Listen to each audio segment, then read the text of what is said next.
दोस्तों नमस्कार। मेरा नाम है शेखर और स्वागत है आप सभी का हमारे ट्यूब चैनल शिखर स्टडी पॉइंट पर।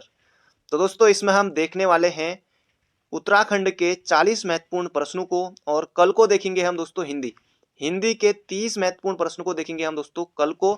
और आज दोस्तों आपको हिंदी का एक प्रश्न है, इसका सही जवाब आपको कमेंट बॉक्स में देना है। तो आपको बताना दोस्तों 4 ऑप्शन है आपके सामने। पहले प्रश्न है, ऑप्शन तो बाद में आएगा। इनमें से अल्पप्राण कौन सा है? अल्पप्राण दोस्तों इनमें से आपको बताना होगा। अल्पप्राण, महाप्राणी, अल्पप्राण। ऑप्शन है दोस्तों ख, पहला ऑप्शन है ख, दूसरा है गौ, तीसरा है घ और चौथा है ठ। तो इनमें से दोस्तों बताना है कौन सा अल्पप्राण है, ये आपको कमेंट बॉक्स में बताना है। बाकी कल को देखेंगे हम इस प्रश्न का सही उत्तर, बाकी आप बताइएगा। अब शुरू करते दोस्तों उत्तराखंड के महत्वपूर्ण प्रश्नों को, प्रैक्टिस के लिए काफी अच्छा है। राधाखंडी शैली से संबंधित व्यक्ति कौन है? जीत सिंह नेगी, चंदन सिंह राही, नरेंद्र सिंह नेगी या फिर शिवचरण? तो दोस्तों इसका जो सही उत्तर हमारा ऑप्शन नंबर डी है, शिवचरण। बाकी नरेंद्र सिंह नेगी गणरत्न दोस्तों, इनके बारे में आप जरूर सुना होगा आपने, इतने गाने गाते हैं। जीत सिंह नेगी ये भी गायककार संगीतकार सभी हैं। चंदन सिंह राही दोस्तों, इनका जो ख्वाब आगा रे वाला, ये आपने गाना बहुत सुना होगा, ख्वाब आगा रे, वो दोस्तों इन्हीं का है, चंदन सिंह राही का। तो इसका सही उत्तर हो जाएगा यहाँ पर हमारा शिवचरण। तो इनसे भी प्रश्न बन जाता है, कौन इनमें से कुमाऊनी गायिका नहीं है? गढ़वालियों के नाम दे दिया, या गायिका जैसे महिलाओं के ऑप्शन होंगे, अलग अलग तरीके से दोस्तों इनके बारे में भी आपको देखना होगा। अगला प्रश्न है, भारतीय पशु अनुसंधान संस्थान स्थित है? तो इसका सही उत्तर हो जाएगा दोस्तों यहाँ पर हमारा मुक्तेश्वर में। मुक्तेश्वर दोस्तों कहाँ है? नैनीताल में है। तो इसका सही उत्तर हो जाएगा यहाँ पर हमारा मुक्तेश्वर। तो बढ़ते हैं दोस्तों अगले प्रश्न की तरफ। बाकी 1893 में इसकी स्थापना हुई थी, एल्फार्ड लिंगार्ड को इसका श्रेय जाता है। तो बढ़ते हैं अगले प्रश्न की तरफ। अगला, किस जनपद को अग्नि तीर्थ कहा जाता है? अग्नि तीर्थ कहा जाता है और नीलेश्वर और भीलेश्वर पर्वत के बीच भी स्थित है वो। तो ये हो जाएगा दोस्तों यहाँ पर हमारा बागेश्वर जनपद। तो ऑप्शन नंबर सी हो जाएगा इसका बिल्कुल सही उत्तर, अग्नि तीर्थ। तो बढ़ते हैं अगले प्रश्न की तरफ। अगला प्रश्न है, सेंटर बिल्डिंग रिसर्च इंस्टीट्यूट कहाँ स्थित है? दोस्तों ये है हमारा कहाँ, हरिद्वार भी है, रुड़की भी है। तो ये है दोस्तों रुड़की में। और स्थापना कब हुई थी ये आपको कमेंट बॉक्स में बताना है।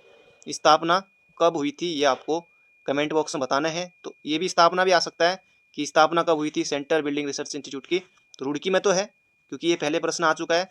तो स्थापना आप बताएगा कमेंट बॉक्स में। अगला प्रश्न है, कुनकुन खाल दर्रा किस जनपद में स्थित है? जैसे परसों आया था कि गढ़तांगली दर्रा कहाँ स्थित है, तो उत्तरकाशी में, मूलिंगला, नेलंग, सांगचोकला जो भी है। और कुनकुल खाल दर्रा दोस्तों ये हो जाएगा हमारा चमोली जनपद में, चमोली। अगला प्रश्न है यहाँ पर हमारा, स्याही देवी का मंदिर किस जनपद में स्थित है? अब दोस्तों मंदिरों से भी प्रश्न अक्सर बनते हैं। अभी आया था धौलीनाग देवता का है, तो दोस्तों ये है बागेश्वर में धौलीनाग मंदिर।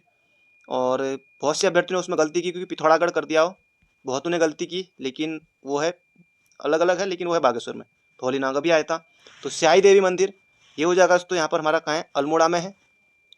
स्याही देवी, कसार देवी ये भी प्रश्न पूछा गया, अल्मोड़ा में है। गोविंद बल्लभ पंत जी का दोस्तों जहाँ पर जन्म हुआ था इसी के पास है, इनका जो खूड ग्राम है उसी के पास है, लगभग की थोड़े आसपास में ही है। ये हो जाएगा हमारा अल्मोड़ा, स्याही देवी मंदिर अल्मोड़ा में है। अगला प्रश्न है, रुड़की विश्वविद्यालय की स्थापना कब हुई थी? तो बिल्कुल आसान प्रश्न दोस्तों आप सभी के लिए। तो ये हो जाएगा यहाँ पर हमारा 1847 में। और आईआईटी का दर्जा दिया गया, 7वीं आईआईटी का, 2001 में। तो बढ़ते हैं अगले प्रश्न की तरफ। अगला है, मूक विनिमय प्रथा किस जनजाति में प्रचलित है? मूक विनिमय, तो मूक विनिमय दोस्तों, मूक यानी कि मूक का दोस्तों विलोम क्या होता है?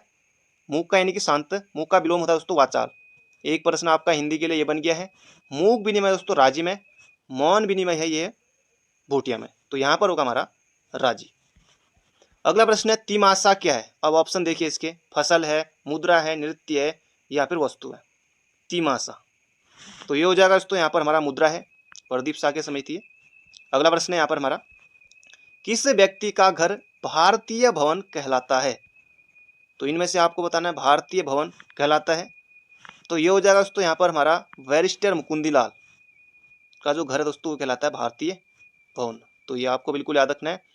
और मुकुंदी लाल ने दोस्तों गढ़वाल कांग्रेस कमेटी की स्थापना में महत्वपूर्ण योगदान दिया था। बाकी नरेंद्र शाह ने 1938 में जो टिहरी हाई कोर्ट है बना था उस समय 1938 में, उसके न्यायाधीश भी थे बैरिस्टर मुकुंदीलाल। बाकी गोविंद बल्लभ पंत, सुमिता नंदन पंत, बद्रीदत्त पांडे और खुद मुकुंदीलाल दोस्तों जो ऑप्शन में है। ये एग्जाम की दृष्टि से सभी महत्वपूर्ण है, इनके बारे में हम देखते रहेंगे।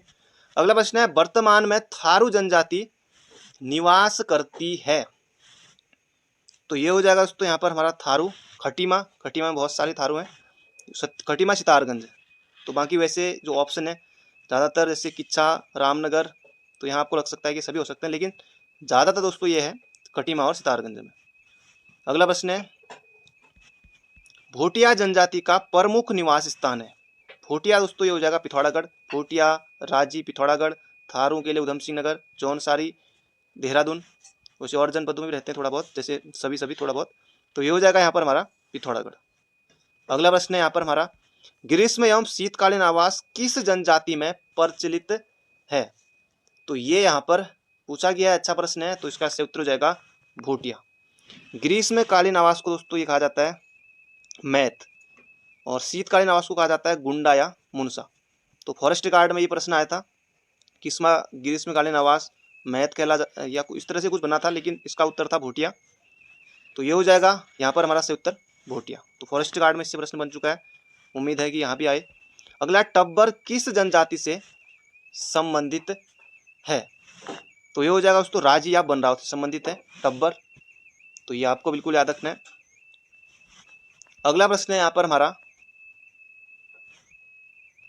रंड किस जनजाति को कहा जाता है। तो ये आपको बताना है दोस्तों, ये हो जाएगा यहाँ पर हमारा ऑप्शन नंबर ए, थारू को कहा जाता है।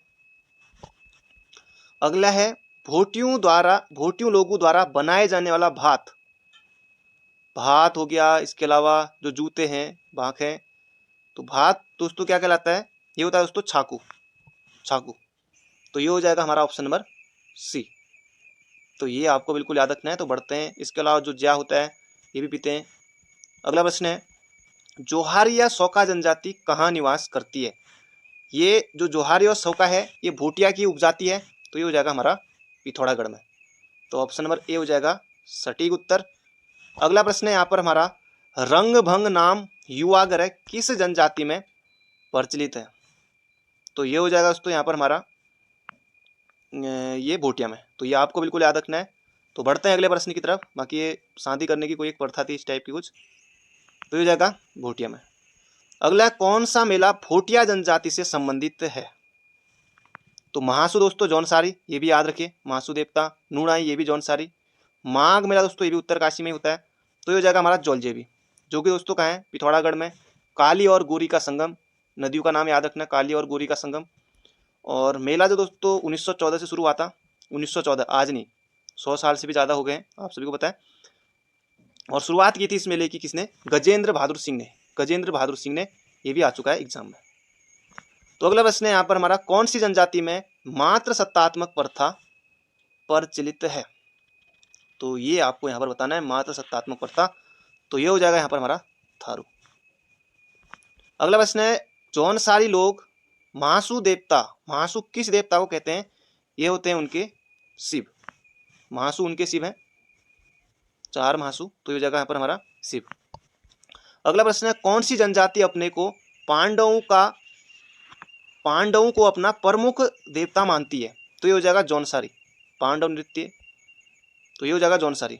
और हारू नृत्य भी इनमें होता है, जो कि महाभारत की कथाओं पर आधारित है, हारू नृत्य। ये हो जाएगा दोस्तों जौनसारी। अगला हो जाएगा, राजी जनजाति का आवास स्थल है। आज थोड़े जनजातियों वाले प्रश्न है, तो प्रैक्टिस के लिए काफ़ी अच्छा है दोस्तों। ये हो जाएगा हमारा राजी जनजाति का। तो ये भी हो जाएगा हमारा पिथौरागढ़, पिथौरागढ़। राजी बनरावत कहा जाता है, काष्ठ कला में निपुण होते हैं। अगला, कौन सी जनजाति अपने को राजपूत से संबंधित मानती है। तो ये आपको बताना है। तो ये हो जाएगा यहाँ पर भोटिया, भोटिया जनजाति अपने आप को राजपूत कहती है। अगला, राज्य में किसे टॉयलेट मैन के रूप में जाना जाता है। ये प्रश्न भी आ सकता है। और इसके अलावा दोस्तों एक विश्व शौचालय दिवस भी है, ये भी प्रश्न एग्जाम में आता है, विश्व शौचालय दिवस। तो 19 नवंबर को है, जहाँ तक मुझे याद है 19 नवंबर ही है। अगर गलती होगी तो बता दीजिएगा कमेंट बॉक्स में। ये भी प्रश्न एक बार पूछा गया था। तो टॉयलेट मैन के रूप में किसे जाना जाता है। तो ये हो जाएगा यहाँ पर रमेश भट्टीजा को। रुड़की से दोस्तों ये इनका संबंध है। अगला प्रश्न है दसौली ग्राम स्वराज संघ के संस्थापक, तो ये हो जाएगा यहाँ पर हमारा चंडी प्रसाद भट्ट 1964। बाकी सुंदरलाल बहुगुणा ये भी परमाणुविद, अनिल प्रकाश जोशी ये भी परमाणुविद, गौरा देवी ये भी दोस्तों चिपको आंदोलन से संबंधित है, ये भी परमाणुविद। तो ये हो जाएगा यहाँ पर हमारा चंडी प्रसाद भट्ट। सुंदरलाल बहुगुणा दोस्तों इनकी मृत्यु हुई है अभी पिछले साल ही, और ये भी प्रश्न एग्जाम बन सकता है। तो इनका जन्म हुआ था दोस्तों कब? 1927 में, ये याद रखेगा, ये जन्म से भी प्रश्न बन सकता है सुंदरलाल बहुगुणा के। अगला गुलाबी कांठा बुग्याल कहाँ है? अब कोई ना कोई बुग्याल, या तो सिंपली एक बुग्याल आएगा या फिर चार आएंगे, इनमें से कौन सा सुमेलित नहीं है, या फिर इनको सुमेलित कीजिए।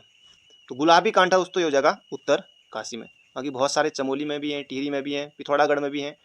अगला प्रश्न है किस स्थान पर शिव और पार्वती का विवाह हुआ था? तो ये हुआ दोस्तों त्रियुगी नारायण में। ये कहाँ है दोस्तों? रुद्रप्रयाग में है, रुद्रप्रयाग में है। तुंगनाथ सर्वाधिक ऊंचाई पर स्थित उत्तराखंड का एक मंदिर है, धाम है, 3680 मीटर दोस्तों इसकी ऊंचाई है, ये भी प्रश्न पूछा जा चुका है। बद्रीनाथ, केदारनाथ, इनके बारे में आप सभी को अच्छे से पता है, तो इस जगह त्रियुगी नारायण। अगला प्रश्न है किस जनजाति में बैठाण विवाह प्रचलित है? बैठाण विवाह प्रचलित है, तो ये जगह दोस्तों बैठाण विवाह हमारा ऑप्शन नंबर डी बुक्सा में। तो बढ़ते हैं अगले प्रश्न की तरफ। बैठाण विवाह दोस्तों ये हो जाएगा हमारा बुक्सा जनजाति में प्रचलित है। तो बढ़ते हैं अगले प्रश्न की तरफ। अगला प्रश्न है यहाँ पर हमारा दिखनौरी प्रथा किस जनजाति में प्रचलित है? दोस्तों बहुत ज़्यादा महत्वपूर्ण प्रश्न है दिखनौरी प्रथा, तो ये हो जाएगा हमारा थारू में। तो ऑप्शन नंबर ए हो जाएगा इसका बिल्कुल सही उत्तर। और अभी दोस्तों ध्यानती और रयांती पूछा गया था, विवाहित लड़की को ध्यानती और विवाहित को रयांती, ये भी दोस्तों पूछा गया था। तो ये हो जाएगा जौनसारी में, जौनसारी संबंधित है, अभी हाल ही कनिष्ठ साइक में आया हुआ था। अगला है थारू जनजाति के लोग भरड़ा कहते हैं, भरड़ा, थारू जनजाति के लोग भरड़ा कहते हैं दोस्तों, ये कहते हैं पुजारी को, पुजारी। तो ये हो जाएगा हमारा ऑप्शन नंबर बी। अगला प्रश्न है लहचारी किस जनजाति का नृत्य है? लहचारी, अच्छा प्रश्न दोस्तों बन सकता है एग्जाम में। लहचारी किस जनजाति का नृत्य है? तो ये हो जाएगा थारू का। बहुत ज़्यादा महत्वपूर्ण प्रश्न है, लहचारी थारू। अगला प्रश्न है यहाँ पर हमारा हिमवीर संजीवनी योजना क्या है? हिमवीर दोस्तों किसे कहा जाता है? तो ये कहा जाता है दोस्तों आईटीबीपी के जवानों को, क्योंकि इनका जैसे बर्फ में ही रहते हैं, कुछ और जगह भी रहते हैं, लेकिन हिमवीर कहा जाता है स्पेशली इनको, क्योंकि बर्फ में चढ़ने के एक्सपर्ट होते हैं, खास ट्रेनिंग दी जाती है इनको। तो हिमवीर कहा जाता है दोस्तों आईटीबीपी के जवानों को, और हिमवीर संजीवनी योजना आईटीबीपी के जवानों से संबंधित है। तो ये आपको बिल्कुल याद रखना है। 24 अक्टूबर 1962 को आईटीबीपी का दोस्तों गठन किया गया था। अगला प्रश्न है यहाँ पर हमारा उत्तराखंड के किस मंदिर में दानव की पूजा होती है? पलेटी मंदिर दोस्तों ये, तो ये में कटारमल सूर्य मंदिर, राहु मंदिर दोस्तों ये हो जाएगा दानव की पूजा, हिडिंबा मंदिर या फिर राहु मंदिर। तो जल्दी से आपको बताना दोस्तों, इसका सही उत्तर हो जाएगा यहाँ पर हमारा राहु मंदिर, जो कि पौड़ी के पैठाड़ी गांव में है। हिडिंबा दोस्तों हो जाएगा चंपावत में, ये हो जाएगा राहु मंदिर। अगला है उत्तराखंड में सीतावनी पर्यटन जोन कहाँ है? तो ये हो जाएगा दोस्तों यहाँ पर हमारा रामनगर में है। अब जिसने नहीं पढ़ा है उनके लिए दिक्कत है, लाखा मंडल भी कर सकते हैं, ये हो जाएगा रामनगर में। अगला राज्य की पहली वीडियो फिल्म है, वीडियो फिल्म पूछा दोस्तों, यहाँ पर आपको जगवाल सही उत्तर नहीं करना, ये हो जाएगा समलौन। मेघा कुमाऊनी भाषा की पहली है, जगवाल गढ़वाली की, ये भी एग्जाम प्रश्न बन चुका है, तो जगह समलौन। अगला है शोर का अतीत किसकी पुस्तक है? ये भी अच्छा प्रश्न है। तो शोर का अतीत दोस्तों ये हो जाएगा यहाँ पर हमारा राम सिंह की। तो Ram Singh option number C हो जाएगा इसका बिल्कुल सही उत्तर। सुमिता नंदन पंथ के बारे में दोस्तों कई बार आ चुका है, ज्ञानपीठ कब मिला? 1968 में चिदम्बरा के लिए, ये प्रश्न कई बार आ चुका है। फॉरेस्ट प्रॉब्लम ऑफ कुमाऊं, ये गोविंद वल्लभ पंथ की पुस्तक है, तो ये जगह राम सिंह। अगला उत्तराखंड का राज्य की वृक्ष माना जाता है, देवदार नहीं, पीपल नहीं दोस्तों, ये हो जाएगा बुरांस, रोडोडेंड्रम अर्बोरियम इसका वैज्ञानिक नाम है। अगला प्रश्न है यहाँ पर हमारा थारू जनजाति में तलाक को कहा जाता है? तलाक दोस्तों ये हो जाएगा उराई, उराई कहा जाता है तलाक को। अगला प्रश्न है गांधी जी ने कुमाऊं का बारदोली कहा? गांधी जी ने कुमाऊं का बारदोली कहा दोस्तों, ये हो जाएगा यहाँ पर हमारा सल्ट गोली कांड खुमाड़ को। तो ऑप्शन नंबर डी 5 सितंबर 1942 को ये हुआ था। दोस्तों ये थे आज के हमारे महत्वपूर्ण प्रश्न। बाकी रवाई गोली कांड 30 में 1930, मसूरी गोली कांड दोस्तों 2 सितंबर 1994, खटीमा 1 सितंबर 1994 और सल्ट गोली कांड 5 सितंबर 1942। तो मिलते हैं बहुत जल्दी नई वीडियो में। बाकी चैनल पर नए हो तो चैनल को सब्सक्राइब जरूर कर लीजिएगा, हो सके दोस्तों एक शेयर जरूर कीजिएगा। Thank you friend, thank you so much. बाकी स्वस्थ रहिए, मस्त रहिए, अपना ध्यान रखिए।